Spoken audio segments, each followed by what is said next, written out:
Kingine nitakachotaka kuambia, nazungumza sana, si vizuri, niwape muda wa maswali.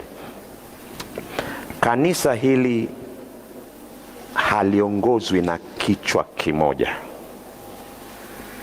Mungu alisema ni mwiko. Mama White aliandika akasema, kanisa hili halitabeba muhuri wa kichwa kimoja. Teddy haongozi kanisa hili. Mmenasikia? Teddy haongozi, ni kiongozi wetu, lakini yeye haongozi. Pale General Conference napokaa, kazi yetu kubwa ni kamati. Tuna kamati karibu 80 na kitu. Kamati zinakaa, zinafanya maamuzi. Kazi ya Teddy ni kusimamia maamuzi ya kamati za kanisa. Na hili niwaambie, hata kanisa mahalia, msiruhusu mtu mmoja akawa dikteta, akawa ndiye anasema nimesema. Hata mzee wa kanisa, ni baraza la kanisa linaamua, kisha mzee wa kanisa anasimamia. Mnanisikia kwa makini?